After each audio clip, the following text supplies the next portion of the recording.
Welcome everyone to our webinar, Collaborative Online Music Making, Joining Tunes for Change. I'm Jochen Schell. I'm the director and founder of Songs for Rights, and I will introduce you in a second to our guest speaker, Juan David Garzón. But before I do that, let me give you some technical information and a little bit of context around today's webinar. So for our audience, please write your questions and your comments in the Q&A section at the bottom of your screen. We will gather all the questions and make a selection so we can go through them at the end of this webinar. There will be a Q&A section, so please use this section, and there are no stupid questions. So for beginners or experienced music makers, please just use this space to interact with us. A little bit of context around this webinar. I will show you the agenda later, but in terms of context, Songs for Change is an EU-funded project. It's a spin-off project of Songs for Rights, and Songs for Rights is human rights education concept and approach where we do human rights education through music. And it's at the heart of the Songs for Rights is the LCPA approach. The letters stand for learning, assimilating, creating, producing, and advocating. You can read more about this learning approach and this methodology on our website. And Songs for Rights has been around since 2012 when we did the first pilot in Ghana, and by now we are doing a lot of workshops with children and youth on human rights and children's rights education through music across Europe. And we also now do training of trainers for adults on this methodology. So Songs for Change, I mentioned it's a spin-off project of Songs for Rights, and it's funded and co-funded by Erasmus+, the EU program Erasmus+. And we are using the same methodology than in Songs for Rights, but here the core topic are EU values. So young people from across Europe, we are implementing this project in 7 countries. They are learning through musical methods about EU values, their importance, and how important they are in their own lives. But most importantly, they write, compose, and record songs about EU values in this project. We are developing a series of learning material in this project. We are developing handbooks, webinar series. This here is webinar 4 of a series, and also video tutorials. Now, myself, I told you already, I'm the director and founder of Songs for Rights. My passions are music and children's rights. This is my background, and also video making. And I feel very, very fortunate and grateful to be able to combine these passions in Songs for Rights and Songs for Change. So this is a little bit of context for you to understand why are we here. And the webinar 1, 2, and 3 were on songwriting, song composing, song recording, and today it's all about collaborative online music making with our expert, Juan David Garzón. So let's look at the agenda for today.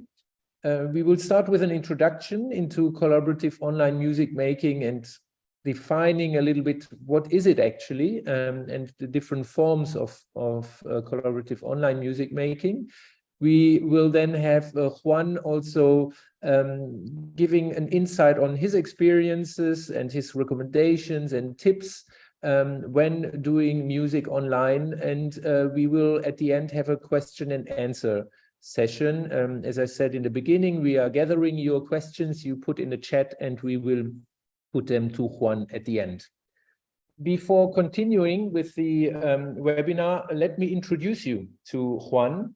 And I have here some information about him. He is a real expert. So Juan is a youth leadership promoter and initiator. He does through music and play.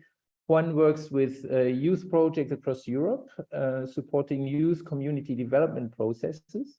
He works as a music educator at Javeriana University in Bogota.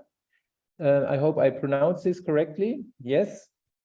He also is a guest lecturer for numerous prestigious institutions, including the Musikhochschule Lübeck here in Germany, the Hochschule Düsseldorf, Hochschule Den Haag, Hochschule Luzern, and Landesmusikakademie Nordrhein-Westfalen, also in Germany, where he gives seminars and courses about how to use music and play for social transformation.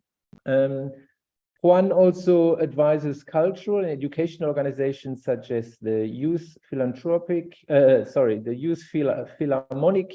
Orchestra in Colombia, the Landesmusikrat in Nordrhein-Westfalen in Germany, the Elbphilharmonie in Hamburg, and he does that on topics of community development, inclusion, and belonging.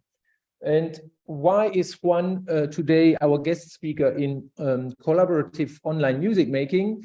Well, because he's been doing this for many years, and as you already heard from his profile, he's a real expert in so many fields of music and music for social change. And when it comes to online music making, he's been doing this for many years, and he will tell us about his experience, his advices he can give us, and we are so thankful, Juan, to have you with us today. So I pass the mic to you, and again, thank you so much for being with us today.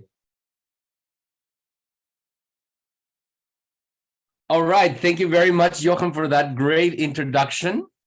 And thanks for giving our guests, our audience, some bit of context about what's going to happen today. Today, I have prepared a little bit of my own ideas, experiences, as Jochen already told you, about doing music in a collaborative way through the internet. That's going to be our subject today. But that whole bunch of words sometimes make no sense in people's heads. So what is it? What is that we're talking about today? To talk about what is collaborative online music making, I have an interesting analogy.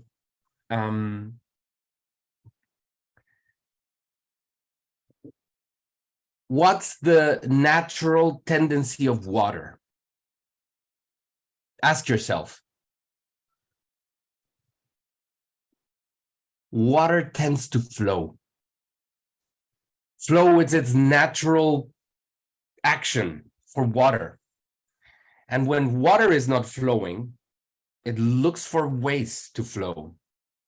But sometimes when it's really, really stuck, then we want to try to help water to flow. So we build what? We built a dike, a canal. We built ways for the water to flow and keep going to its natural course. So when we think about music, its natural tendency, think about what can that be? Music connects. Music brings people together. That's what music has been doing since the beginning of time. And when, for some circumstances, music cannot connect people because of different circumstances, what we try to do is find ways to put that people together. And if because of those certain situations, those people are not allowed or not able to be together in the same space, now we have, due to our current state of technology, we can really bring people together and put them in the same space and allow music to run its natural course, which is to connect people, to bring people together. And that we have been doing for quite some years through the internet. And now we have really, we are really close to being able to make music in real time and have the sensation and the feeling and the connecting power of music. So that's what we're talking about. We're going to use the internet to allow music to run its natural flow, which is to bring people together. So when I talk about collaborative online music making, I would basically, because as Jochen already said, it's such a broad thing and everyone is doing it on its own way and terms. So I'm just going to give you my perspective and what I have been doing in this field. So let me give you some examples. Like, we know now that the pandemic was a natural impulse for people to try to solve a problem and just get in contact and use the internet to make music. But it was really challenging. And actually, music making online didn't really start with the pandemic. It really started many, many years ago. As file sharing, music sharing throughout the internet with the early versions of audio formats. But really, when we were talking about making music together at the same time, it really started in the early 2000s as a research project of the University of Stanford. And the main researcher of this project, called Jack Trip, was Michael Desson, and he was already trying to figure out speed, bandwidth, to see if it would be possible to make music without feeling the lag all over the internet, because sound has to travel and there's distance. And he was already with his research team checking out if it would be possible. And it is more or less possible, depending on how far away you are and basically how good of an internet connection. But it is really possible, because normally what we feel as natural music playing in sync is when we are in a distance more or less of kind of like 10 meters maximum. If I am playing with someone and we are 10 meters away, that still feels like we're playing at the same time. And that's more or less like 30 milliseconds.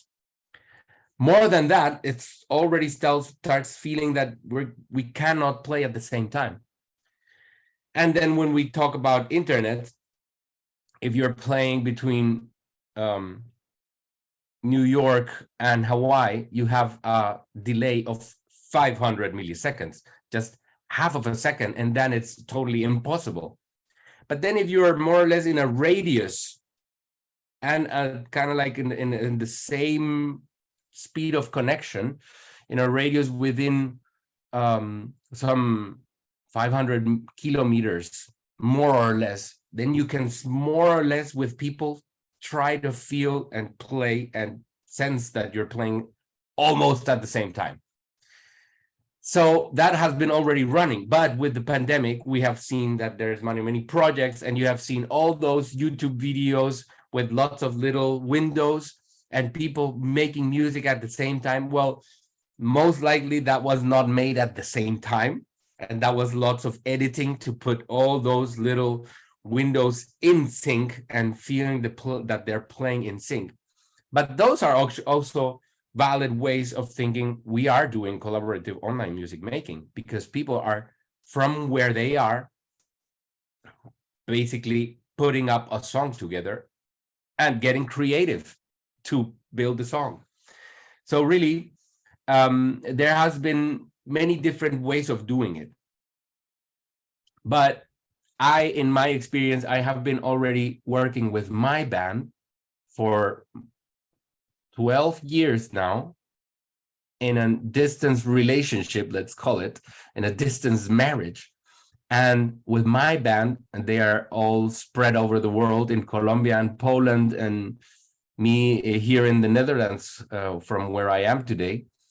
And we have been making music and writing songs now for 12 years, completely online.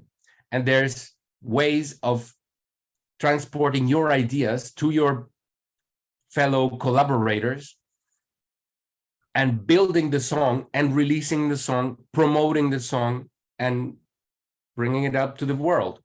So there's now, and since we have been working together for 12 years, there's now have been technologies that for now, for us right now, they look very new, but actually they have been running for 15 years, like Soundtrap, which is an online web-based collaborative DAW, which is a program where you can record and create a song production.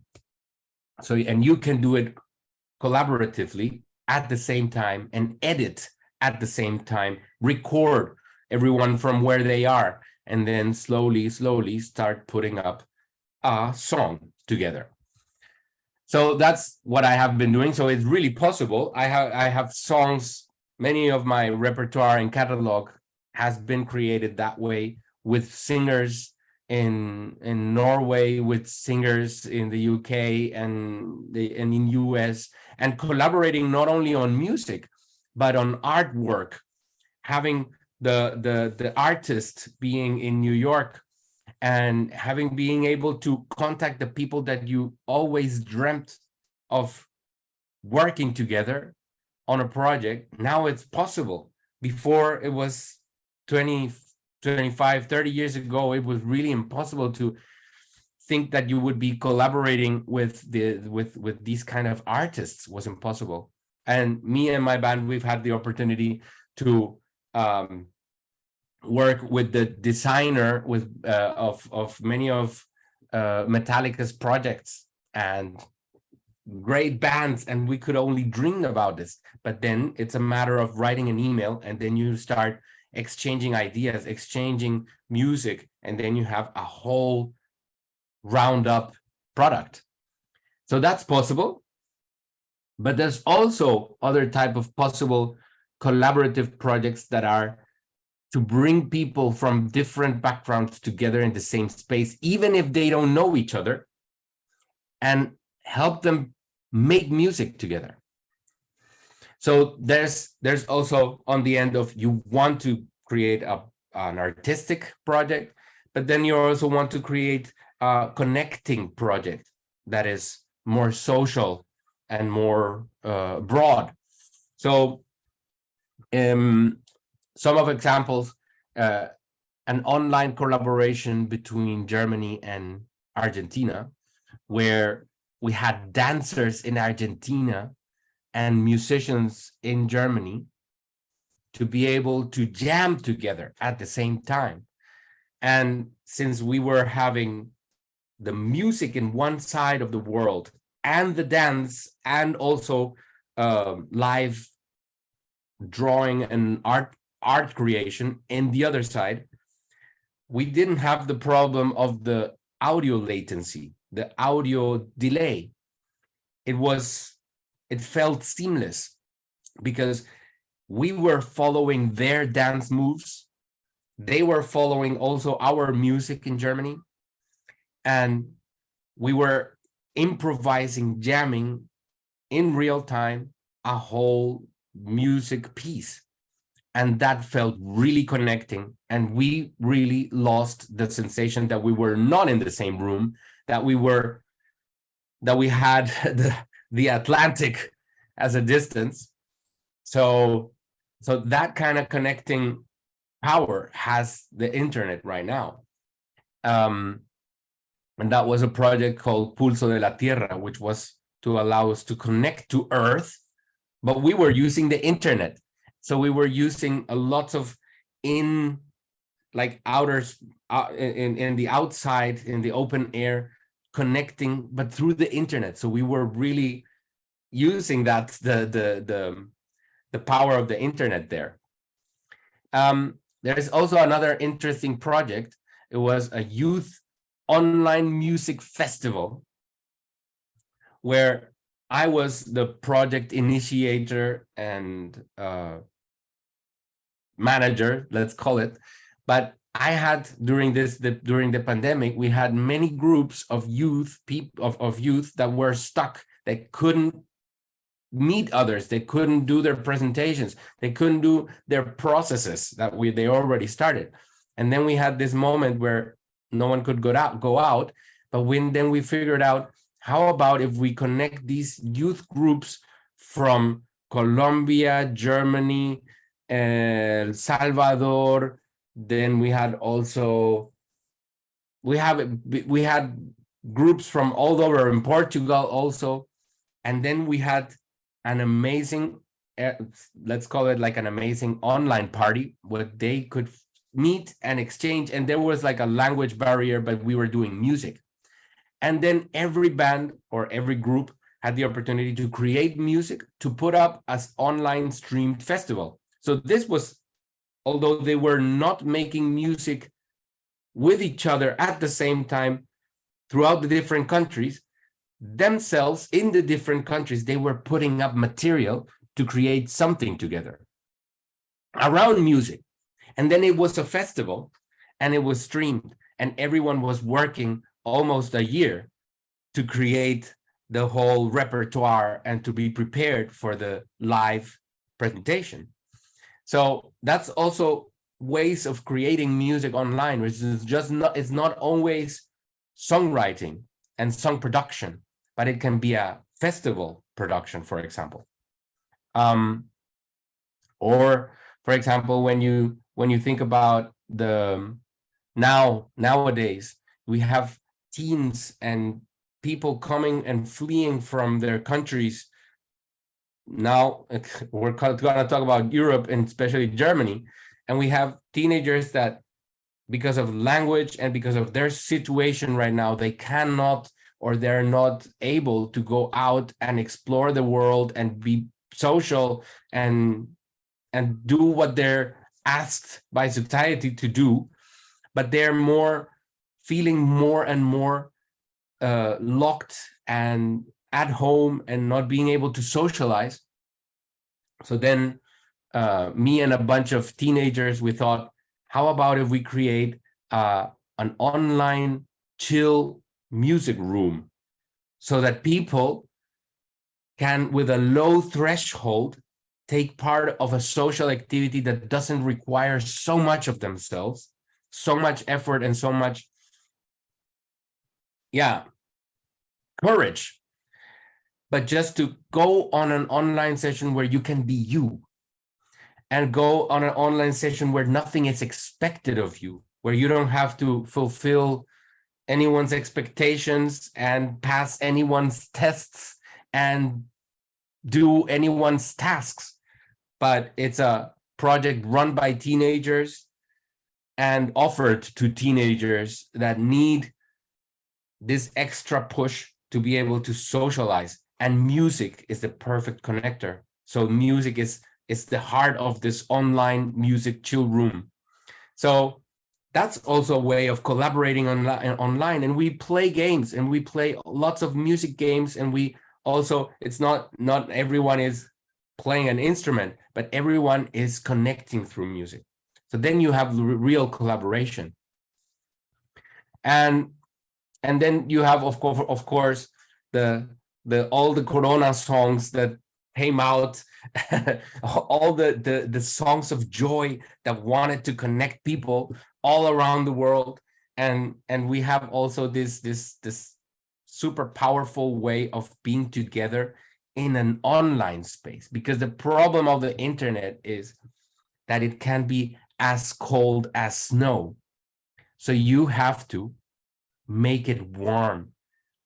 You have to bring this coil, or you have to bring the wood to make it warm, because the internet can be isolating, can be a place for people to divide, to break bonds, to even now we know it, to initiate hate or hate speech. So the internet it's basically a mirror of humans, of our societies. But we can also use it to connect and bring people together. So then you have lots of programs, lots of apps, lots of platforms that allow you to create songs, create music, and be together around music, and design projects that bring people together through music. So it's basically those three realms: building up a song or songs, production, let's call it, a space for project designs, projects that bring people together. And then at the end, it's just how you are being creative. So there's a little bit of tech involved. So when we talk about technology, what is the technology that I need? Because that can be super scary at times, that you don't have the correct microphone, or you don't have the audio interface, or you don't have the powerful running laptop or phone or tablet. In the end, it doesn't really need that much. It really needs the motivation. It's really up to that, because there's project running only on mobile phones with slow connection, and sometimes it's frustrating. But if you know why are you doing it, then it's easy to overcome that frustration. So in the end, what you really need, that's kind of the important thing, is to have a running internet connection. That's kind of what we're talking about, building the little canal for music to being allowed to flow. So you need internet connection, but even if you don't have it at home, there's places where where's their internet connection. And I've had many of my groups going to malls and close to the to restaurants and stores that offer free internet, and they're just hanging around to be able to make music because they love it so much. So really, of course, you need the internet, but there's ways of getting it. And nowadays with the apps that we're having and the super advanced microphones that our devices have, it's possible to do it just with your phone. Of course, if you want to design a project where you're bringing people together, best thing you can do is try to, as much as you can, to complement, let's call, your working space as much as possible. And the best thing you can invest after a good internet connection is on a microphone. But there's also very affordable and of great quality little microphones that will enhance the whole experience for everyone around you. So you don't need to think that you have to invest thousands or hundreds, but it's really about doing a small, quick research and check what you need to do. So there's now, of course, on the high-end products like Elk Live, which are interfaces dedicated to reduce the latency, the delay, to be able to play online. And that's a fantastic product, but of course it costs some money. But you also have free or free of charge apps like Jamulus or Sonobus, which is my favorite. And there I'm going to give you one of my first Juan tips about how to play at the same time in sync over the internet. And my favorite one is Sonobus, because Jamulus, you need so much more, in my opinion, much more technicality, affinity. You have to be able to tweak around. And if you're working with children or with people that don't have much experience with the internet and with computers, then you want to have a program that it's super simple to use. And Sonobus, it's my way to go. And if you need a DAW, which is a music production software, would you invest on that? Nowadays, there's free over the internet, web-based collaborative DAWs that are amazing, like Soundtrap. And with that one, you can do more or less everything that you can do with the professional programs that costs more than 100 euros. So it's possible to do it on a budget. And there's also another, if you want another one, there's one that it's one of my favorites. It's called Easy Virtual Choir. And the Easy Virtual Choir, it works also with video. So it's a little platform that works like magic and allows you to create those little videos that you saw on the pandemic with a bunch of little windows and people playing at the same time. That platform makes it for you. So people can record and synchronize itself automatically with video so that you can create your own distance music video, let's call it. And now I want to give you my 10, no, they're not 10. Actually, they're 7 Juan's tips on, how to design, how to create, and how to start with collaborative online music making. So Juan, tip number 1. It's all about the concept. As I said before, internet is cold as snow. If there's no fire, there's only still like silence, let's call it. So you really need to know why you're doing it. What is it about? What's gonna happen when we're doing it? Because during sessions looking at a screen and editing, and you want to create a song together, and that takes time and effort. But if you know what's your concept, what's the art you're gonna bring to the world, then it's all worth it. So focus on what is you're bringing to the world.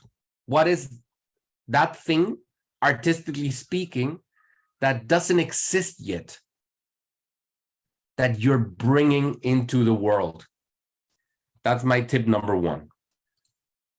Tip number 2, focus on your why instead of on your what. Sometimes when we start working with programs and editing and with also even on projects, you start going into the technicality of it and focusing too much on the chord and the chord progression. And if the vocals are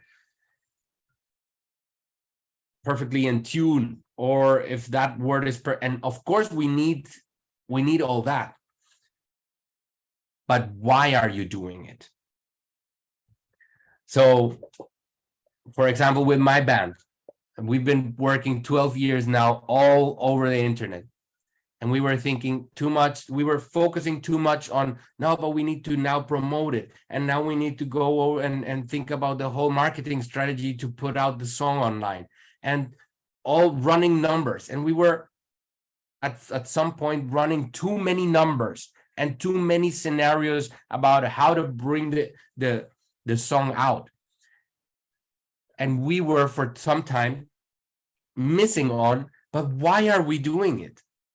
Why do we need to think about all those numbers? Oh no, we remember it's because we love so much making music together. It's because this band, it's about us. It's about our music. So we have to remind ourselves over and over, why are you doing it? Point number 3, collaborate widely, deeply, meta collaborate, let's call it. So it's not only about searching for people for which you can make music together and build a song, for example, but find ways of making that project another collaboration, a collaboration within a collaboration. Let's call it an inception collaboration. So if you're thinking about you have a bunch of people creating a song, how about if you collaborate with a bunch of people creating a visual or an artwork or for example, as Jochen was already talking about, video making, film making. How about if you create one collaboration that start to collaborate and together create something new? How about if you think of bringing a bunch of youth groups together that they didn't know each other and now they're collaborating in a collaboration? You have lyricists, you have poets, you have people very creative all over. And how about if you start to broaden those collaborations? So think about that. Point number 4. If you are designing a project, because that's also what we can do, always ask yourself, what do I want them to experience? And if I refer again to the online music chill room that's being offered by an amazing organization in Lübeck, if I may give their credit, Ton Talente, this organization, and I'm running the project with them. The initial project started with, how do I want them to feel? What do I want them to experience? And my initial reaction was, I want them to be themselves, to allow them to be themselves with all their complexities and without filters. And from that initial idea, I could start envisioning what was the project in itself. The internet is perfect for this because of their circumstances. They're not so able to go out there and explore the world and be social and fulfill all the expectations from everyone around them. So we needed that type of chill room. So that focus on what do you want them to feel.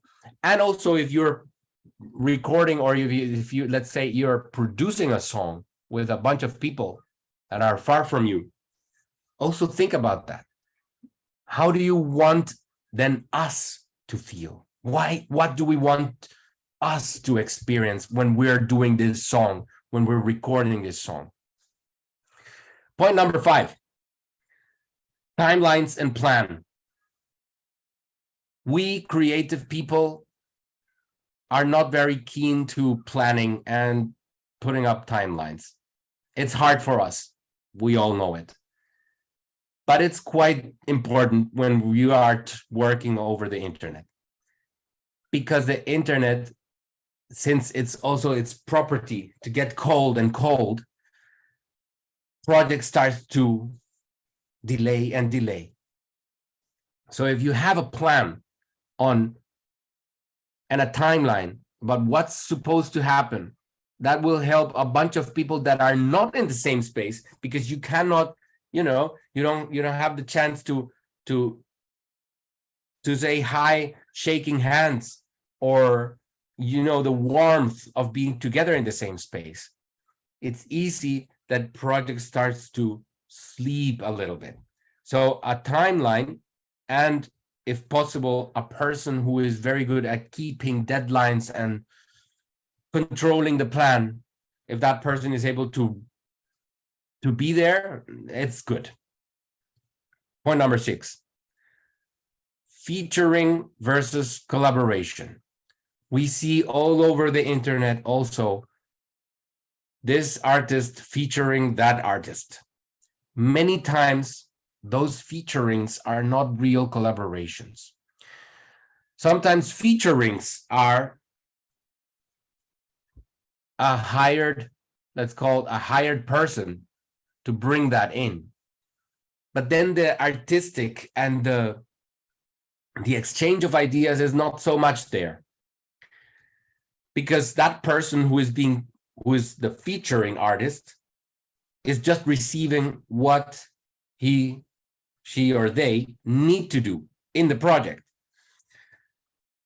But in a real collaboration, it's all about compromises, about also letting go, about sticking true to yourself, to your vision, to your artistic concept, but also being able to let go, to give space to others, to let people bring their ideas and make something together.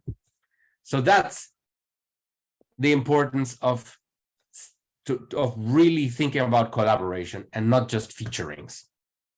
And my 7th point is, how do you give life to your project?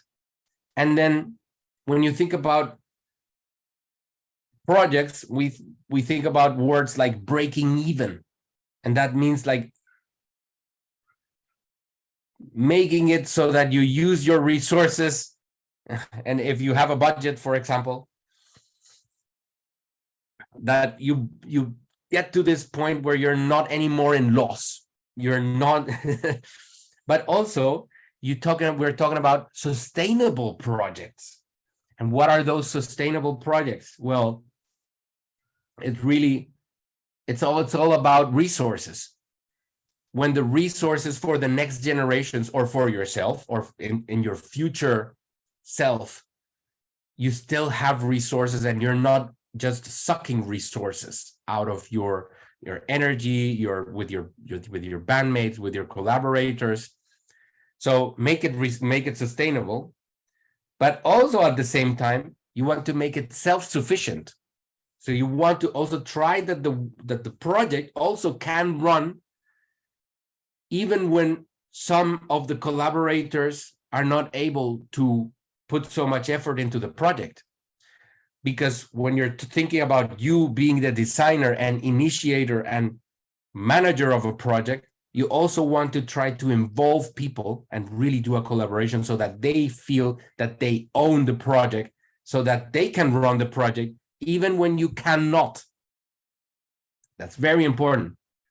And in the end, the last goal, the ultimate goal, would be when you make a project that it's provider for others. A project that not only is thinking about consuming resources in energy, time, even budget-wise, but a project that nurtures the collaborators themselves. So if you can think about those points when you're running a project and when you're conceiving a project, then you're on the good track. And those were my 7 points. And now I give it back to you, Jochen. Wow, thank you so much, Juan. This was super interesting, and I definitely learned a lot. I am sure our audience too. I really loved, especially the why. Focus on the why. I love that.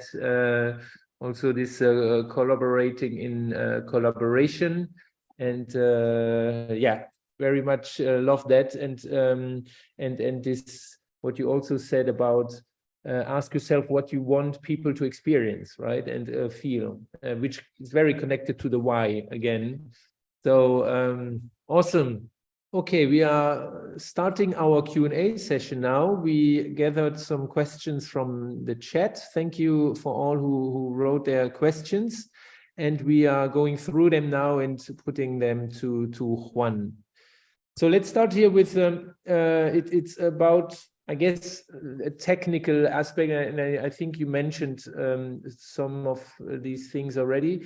It's a question from Germany here, from Marcus. He says, when trying to jam or play online together, for example, through Zoom or other programs, what are common technical challenges and how to overcome them? I guess one you mentioned, it's the delay, but is there others or, yeah.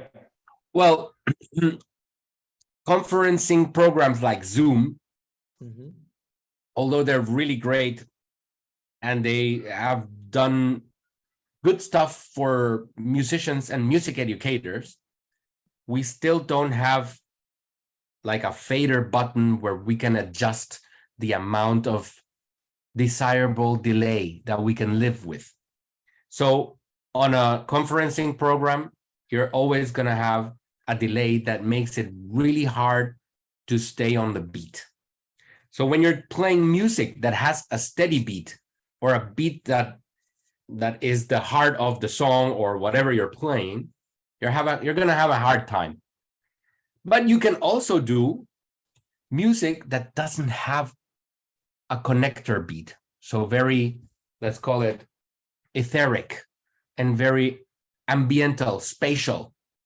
And when you do music like that, you can create amazing soundscapes. And you can stay there for hours. It's just that you have to adjust your mindset that the beat is not going to be a central part of that music session, let's call it. Of course, you can also do what many people have been doing, is that one person sings or plays and the others sing at the same time with the microphone on mute. And that is a solution, but in the end, it's a little bit of a cold solution because the others are not hearing you because you're on mute. Of course, that works when you're trying to rehearse, when you're trying to get a special part of music right. That would work perfectly. And other alternatives are programs like platforms like Soundtrap, where you can, at the same time that you're on a Zoom session, you can go to Soundtrap and then start editing and recording and building up a song or a music part at the same time. So you can use two programs at the same time. And then you can use, if you want, programs like the one I suggested earlier, Sonobus, where you can have a Zoom session for the video and Sonobus for the audio. And that works really like magic. And I have been doing jam sessions with people all over Europe in different countries. And it works. And it really works. Then when I do that with my bandmates in Colombia, it doesn't work. The distance is too much. But if you are more or less within a radius, it could work. So you can start combining. That's ways of overcoming the challenge. Great. Thank you for these tips. I have a very different question here, or on a very different topic. It's about creativity. It's from Thomas in Italy. He writes, when writing a song together online, what can be interesting techniques or methods to foster creativity? Wow, that's a great one. Well, there's the brain dumping, which is some sort of a brainstorm, but no filter, and you can do that collectively. You can do it with people. So you can start with words, but you can also start with images. what I like to do is start with music listening sessions where people that are about to start to collaborate start to bring musical references. So and I have done it for like 3 hours of listening to music and just showing your current state, songs and inspirations and music and ideas, maybe poems, maybe it's a painting. So if you start to bring all that stuff and somehow find a way, and that's, you can use platforms like Pinterest, where you start to create kind of like a visualization board, like an image board, where you put just like every random idea, and slowly you allow yourself to be inspired not only by your ideas, your songs, whatever you're listening, but your fellow collaborators also. So it's also about nurturing yourself from them. And then slowly you can start to jam. Jamming is the best way of doing it.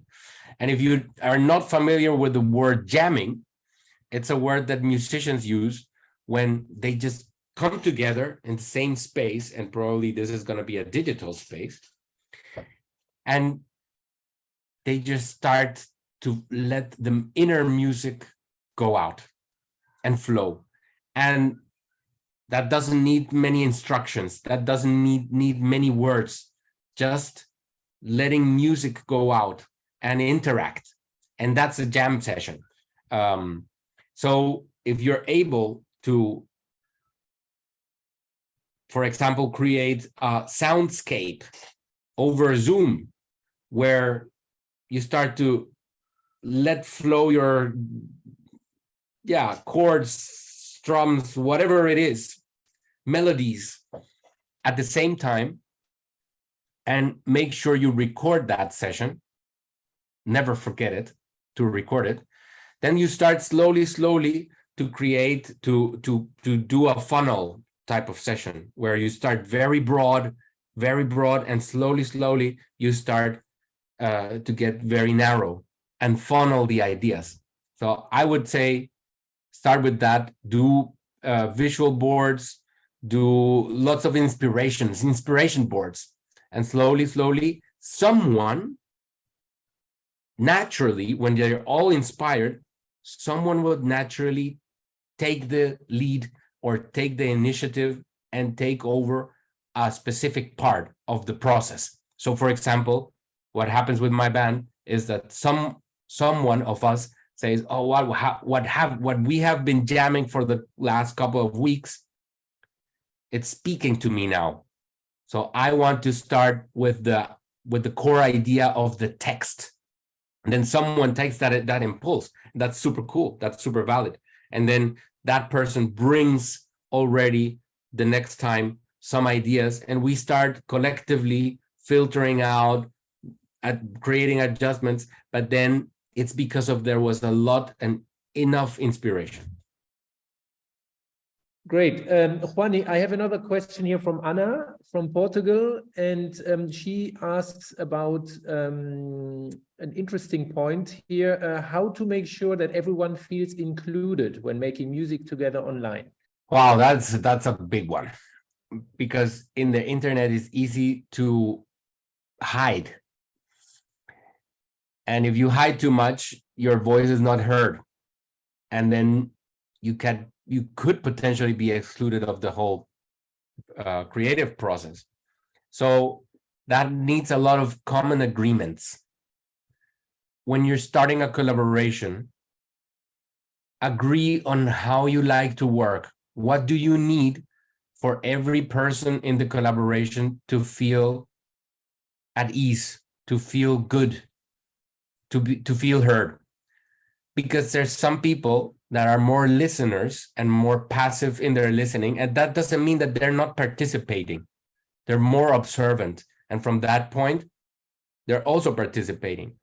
But you need to be aware of those special, very specific things of every person. So if you do a basic group agreements where people are allowed to express how they like to work and what they need, then it's easier to not lose people out of your sight.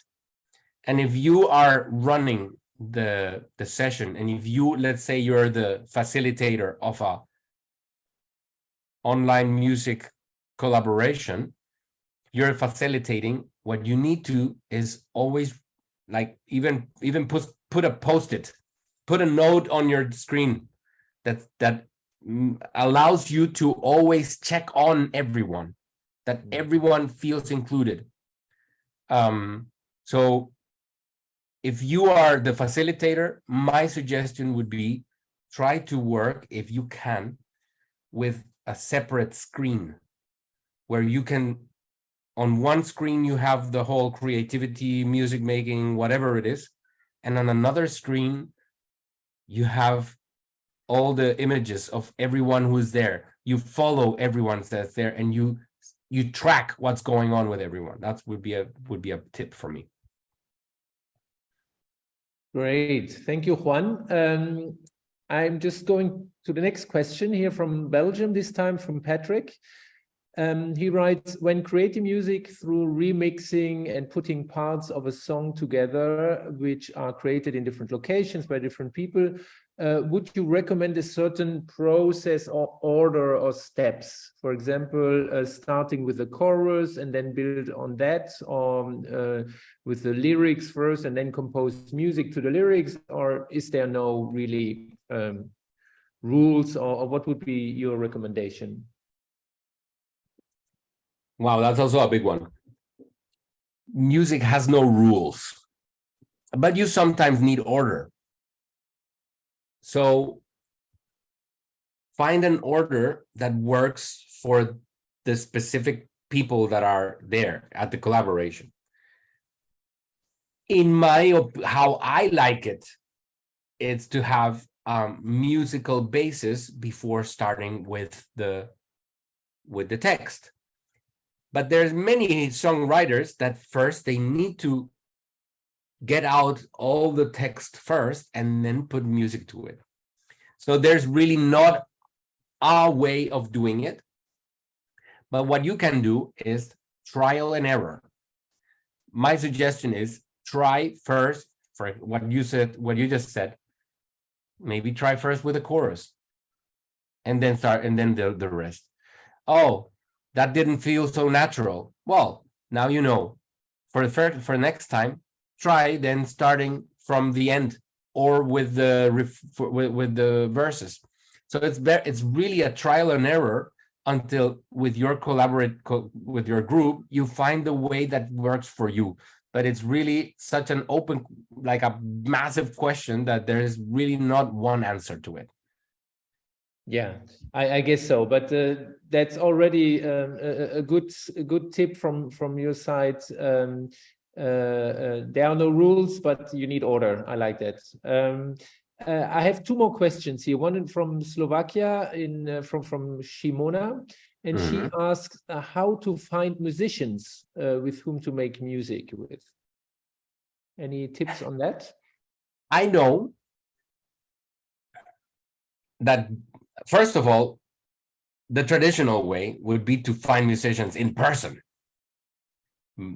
But sometimes that doesn't work. Of course, how does it work to find musicians in person? The first one and only way of doing it is going to jam sessions, to where people gather and do music. And sometimes they're not called jam sessions because of cultural backgrounds or language, but you will see where people gather to make music and enjoy music and listen to music. So you can go there and share your love for music. And of course, you most likely will meet people to exchange music with. But of course, sometimes it can be that around where you are, there's not much of that going on. And you can actually do it online. So there are a bunch of like meetup That's like an online portal to meet people over different interests. So there's online jam sessions being held over the platform Meetup. And there's also from WhatsApp groups to Instagram accounts to phone apps where you can meet people over the interest of music. So let's call it's not like dating apps, but music friends making apps. And you can search, there's a bunch of them. Great, thank you, Juan. I have, as I said, two. Now is the last question. It's from Leah in the Netherlands. And she asks about leadership, which I find also interesting. So she writes, when collaboratively making music, how to define leadership? Should there be a leader who drives the process, or can it be free without a leader? And what would be your recommendation? That's also a little bit like the other question about there's no rules, but we need order.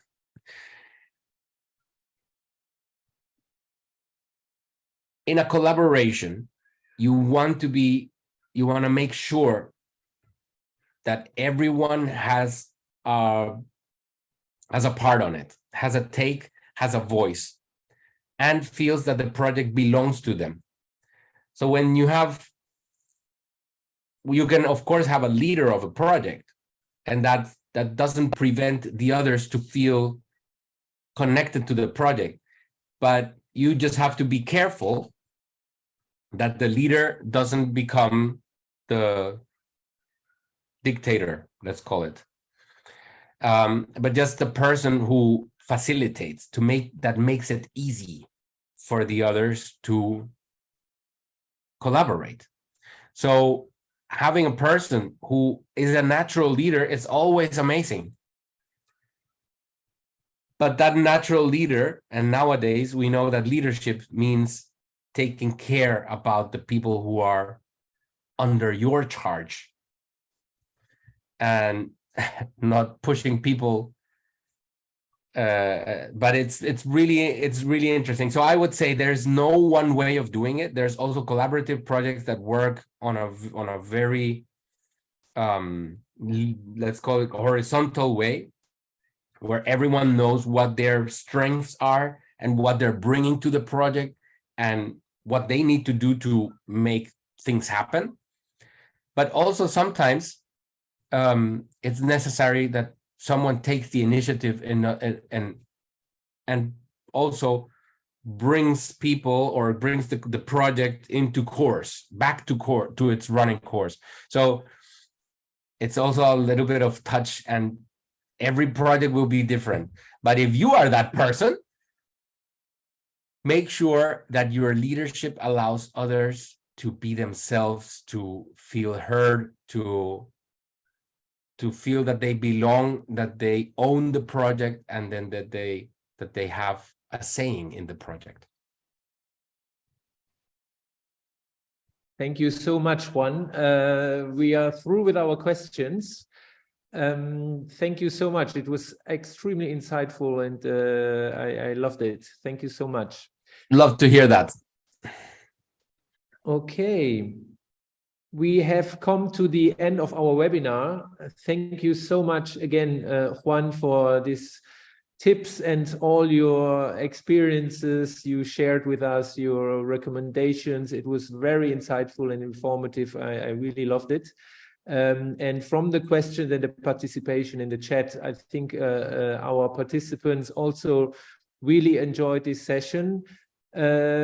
For those who are interested in more information, we have, as I said in the beginning, we have developed also learning material in written form. So check out our handbook with more information on these topics we covered in the webinars. And you see also here our websites and social media links. Also, the website of Juan is just juandavidgarzon.com.